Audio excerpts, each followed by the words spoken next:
অনেক ওলামা ইকরাম আছেন, আল্লাহ তাদের মধ্যে আল্লাহর ভয় এমনটা দিয়েছেন। টুমচর আলিয়া মাদ্রাসা বাংলাদেশের সবচেয়ে প্রাচীন মাদ্রাসাগুলোর একটা, সবচেয়ে পুরাতন মাদ্রাসাগুলোর, শতবর্ষী মাদ্রাসাগুলোর একটা হলো লক্ষ্মীপুর জেলার টুমচর আলিয়া মাদ্রাসা। টুমচর আলিয়া মাদ্রাসার প্রিন্সিপাল ছিলেন শেখ হারুন আল মাদানী হাফিজাউল্লাহ, এখনো বেঁচে আছেন, সিনিয়র আলেমে দ্বীন, লক্ষ্মীপুরের কৃতি সন্তান। শেখ হারুন আল মাদানী তিনি কিছুদিন আগে রিটায়ারমেন্টে গেছেন, কিছুদিন আগে বলতে 2-3 বছর হয়েছে সম্ভবত।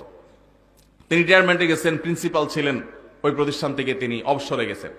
অবসরে যাওয়ার সময় তিনি যা সুযোগ সুবিধা পেয়েছেন সেখান থেকে একটা চেক লিখে একটা বড় অ্যামাউন্ট, কয়েক লাখ টাকার একটা অ্যামাউন্ট তিনি মাদ্রাসার ফান্ডে দিয়ে দিছেন, মাদ্রাসায় তিনি সেটা দিয়ে দিছেন।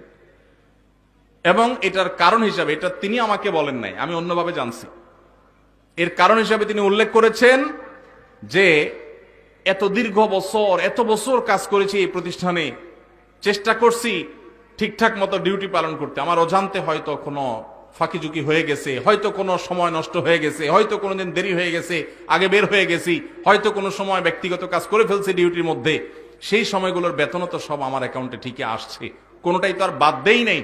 এই জন্য কিয়ামতের ময়দানে যেন দাঁড়ায় থাকতে না হয়, জান্নাতের পথে যেন বাধা হয়ে না দাঁড়ায়, এই জন্য কিছু টাকা, এর চেয়ে বেশি হবে না, এর কমই থাকবে, একটু বাড়ায়া সতর্কতামূলক দিলাম আমি দায়মুক্ত হওয়ার জন্য। মানুষ এখনো পৃথিবীতে আছে, সংখ্যায় কম কিন্তু আছে।